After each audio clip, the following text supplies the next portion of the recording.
Well, I retired to New Zealand about 15 years ago after a full-time career as a tennis player and coach in various parts of the world. Somebody from this club approached me and would I come and help out. And I think as soon as I came, I realised that the club was declining membership, the facilities were pretty bad, the courts were in a bad condition. Probably the worst thing was that the wind, when it comes down the river, was making tennis really quite unpleasant. Tennis over its history has had an unfortunate sort of label of being very middle class and rather snooty and not very welcoming. And I realise that's been a big disadvantage for my sport of tennis. So now what we've made sure is that we've made this place welcoming to everybody. We've got 5 tennis courts. It has got 2 futsal pitches, and we have a pop tennis court, the very, very first in New Zealand. Pop tennis is played on a miniaturised tennis court with different kinds of rackets. It's hugely popular in America, and I happened to come across it on a trip to Europe last year and found that so many of the clubs in Spain had added paddle tennis and pop tennis to the clubs. And we have now a netball practice area, which is full length but not full width, and we're starting netball teams soon. Then we have the very important thing we have created is a leisure court, which is on an old lawn about half the size of a tennis court, and that is marked out for like green hot shots tennis, beach volleyball, and we have an adjustable net that can go from mini tennis height up to badminton and then up to volleyball, right, which is very quick and easy, and the children love it. When the families come down here, the children run onto the leisure court like one big playground, and the parents can get onto the tennis courts and the children are busy using the leisure court. So that's been quite a revelation.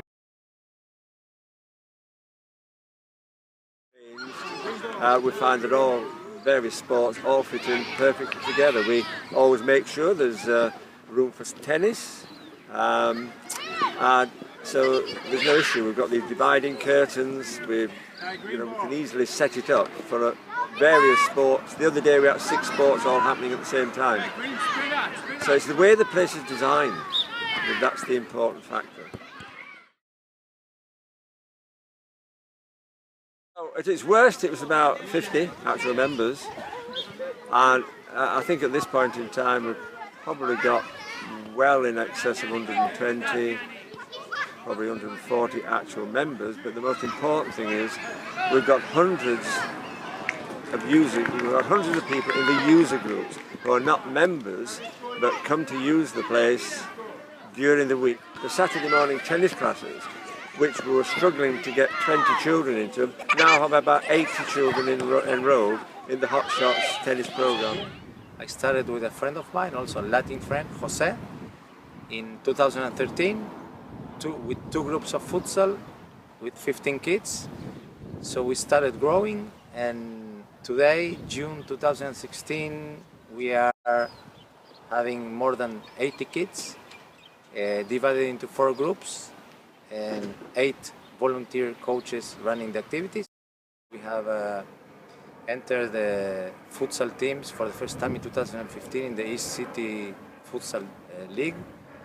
We are playing inter-club tennis competition, junior inter-club tennis, and we have recently entered a team in the netball AMI competition here in St. John's. So we have kids that are representing the club in different disciplines, which is great.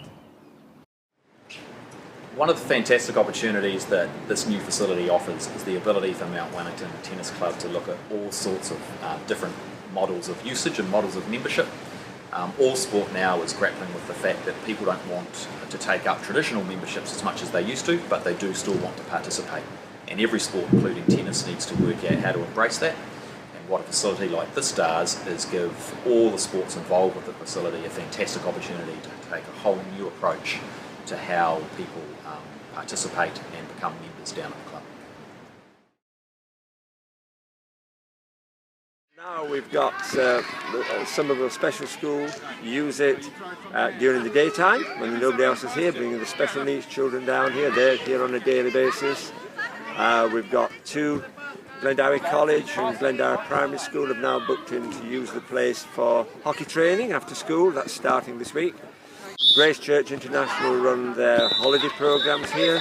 Also the Auckland Football Federation use the place for coaching courses and some of their own programs. We've also just started a relationship with the Tamaki Community Development Trust, who look after children at risk. They come now to they are funding tennis classes for about 10 of their children this term, and then that will develop next term into other sports as well. So we are like concentrating many activities in one club, which is great. And the parents are very happy with that. They don't have to drop the kids to do futsal in one place, tennis in another place, netball in another place. On Sundays we have futsal, and then we have netball, and then we have tennis in the afternoon. So we can spend the whole day here doing different activities, which is a great advantage, I think. All this work with the community groups, it's good for us. Everybody, you have to stress that none of this we can do free. The club is not a charity. We've got the facility, but all the user groups have to contribute something just to upkeep the place, because we cannot go back to funders to pay an electric bill or a water rates or a maintenance bill. We've got to make sure that we're sustainable, and we're very aware of keeping this place sustainable. One of the great things about this new facility at Mt Wellington Tennis Club is it's just going to create far more usage out of the space and the facilities that were here. Certainly the people at the club will admit that a few years ago numbers on the courts weren't high, and it's really important that for tennis and for all sport we get as much usage as possible out of the facilities. As Auckland's population's growing, more people are coming to live here, there's only a limited amount of space, so we've all got to be doing a better job of making sure that what space we have got is being utilised for people to play sport as much as possible. And clearly this sort of development, putting in these sorts of facilities, mean that the space we've got here now is going to get far more usage, 12, 13, 14 hours a day than it was before. So that's another great outcome from this project.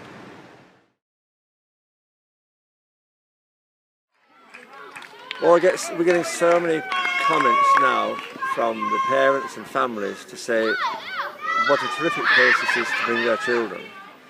And they say there's something for all of us, so we can see this as a family club, right? And the use and the respect of the place, we have no problems with vandalism or anything like that.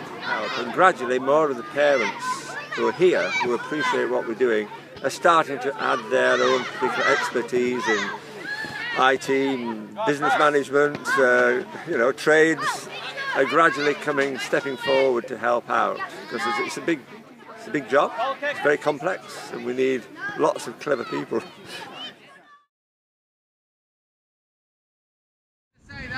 I mean, these applications that were successful were not the first sort of engagements that we've had with funders.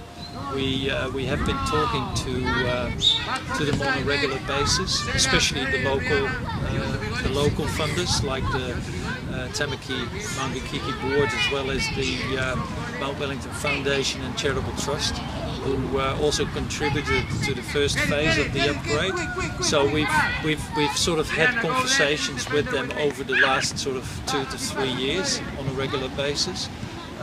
But it certainly helped when the Auckland Council Community Facility Partnership came on board with the majority of the funds to realise the second 2A phase.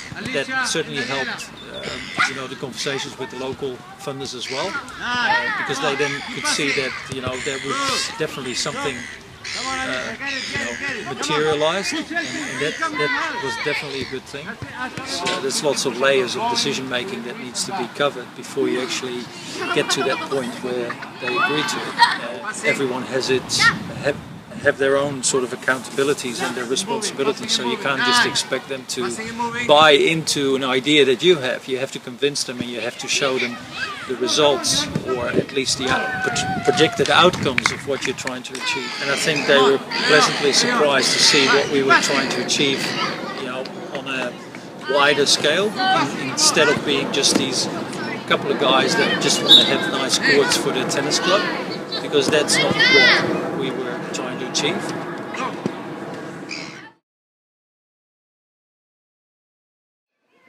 Yeah, we have a good working relationship with the local board, which is vital. So we've attended many meetings, we've answered lots of questions from all the local board members, and all the members of the board have got different views, different ideas. So we've tried to answer all that. Quite a number of them have visited the club on several occasions, and they can see exactly what we're doing. And that transparency between ourselves, they can see that our aims are what their aims are as well. I think our relationship with Auckland Council Sports and Leisure Department and Sport Auckland has helped us to focus on what we have to do. I think probably what it did, it made us look within our committees and to identify people to be responsible for certain roles, because this is certainly not a one-man band.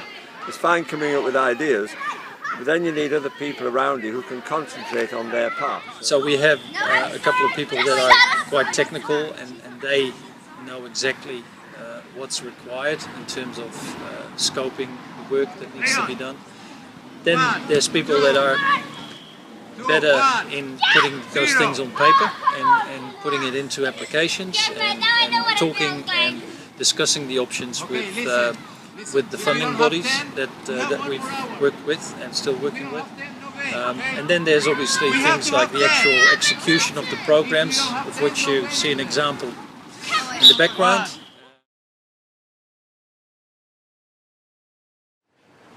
Obviously, one of the great outcomes of this development is the multi-sport nature of the facility that's now in place. And what's really important, and one of the biggest challenges that everybody in sports faces, is the sustainability of our facilities. So whether you're a soccer club, a tennis club, or anything, or any other sports club, some clubs will have the numbers where they're sustainable as a soccer club or a tennis club. Other clubs individually might be struggling a little bit, and this is a great example of 2 or 3 sports coming together and the combined nature of everything they can put together being a far better outcome than them all working away individually. Any club, I don't care how big it is as a tennis club, benefits from the relationship with other sports and other sporting codes, because you bring a whole bunch of different people to your club, which has got to make it more interesting, really. So I think if those clubs are on council-owned land, they owe it to the ratepayer to make sure their facility is used by other groups.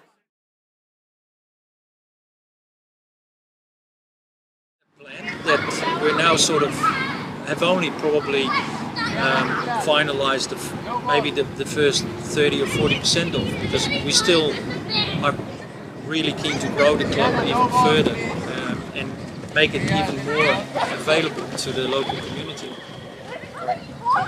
I see this club more like a big family.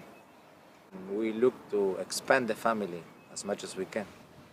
Certainly on behalf of tennis, I just want to take the opportunity to thank all the partners that were involved in this project. Auckland Council, as well as offering financial support, offered a lot of other resource around the project.